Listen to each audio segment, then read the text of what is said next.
Сәлем оқырман. Мұса болса Қазақстанға оралған болатын. Ендігі Түркістанда тойда жүргені көрінеді. Анасын сол жақта кездестіріп той әңгімесі көтерілгенін айтты. Жалпы барлық сұрақтар анасының тарабынан сол той болған екен. Көп ештеңе айтпады. Мүмкін эфирге келіп Розамен бірге айтар деген ойдамын. Той қашан үйленесің? Не болып жатыр, қалай болып жатыр деп. Тойда алыс емес секілді, бәрінің күтіп жүргені осы. Махаббатқа толы көздерімен Мұса Розаны Қытай елінде қалдырған болу керек. Жалғыз қайтқанын көрген болатынбыз. Басқа көп жаңалық жоқ, ашық ештеңе айтылмады екі жақтан. Мұса қыздың жақындарымен жақсы танысып келгені анық. Келін алып келуге енді дайындалатын шығар деген ойдамыз. Қытайдағы қандастар жақсы қарсы алып жатты.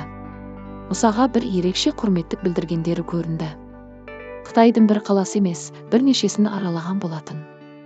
Енді Қазақстанда жүріп Розаны күтеді деп ойлаймыз. Пікірлерге көшсек өте көп, жамандарын термей айт деп жатады. Ауадан ештеңе алмаймыз, жақсысы да бар, жаманы да бар. Сол үшін әркімнің өз пікірі бар, сыйлауыңызды сұраймыз.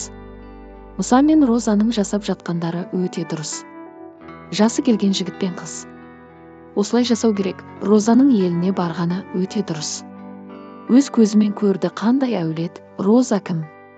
Бәріне көз жеткізді, Мұсаның ақылы бар жігіт. Қанша халық теріс пікір жазып жатыр, оның бері іштарлық. Біздің қыздар Розадан тәрбие үлгі алыңдар. Мұса балам ақылды, өзіне кім керек екенін және қандай әрекетпен қарекет жасайтынын біледі, бақытты болыңдар.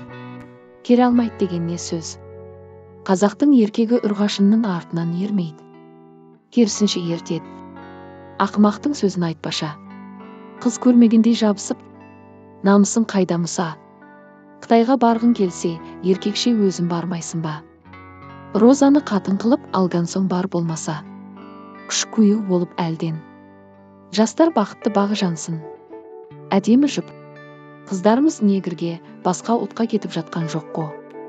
Қайта қуанбаймыз ба қазақтың қызы қазақ жігітіне қосылса? Бақыт тілейміз. Жұптарын жазылмасын. Жаман ой жазғандар іштерін күйсе. Тұз жаландар. Дейді оқырмандар, ал сіз қалай ойлайсыз? Анасымен тойдың жоспарын құрып жатыр ма?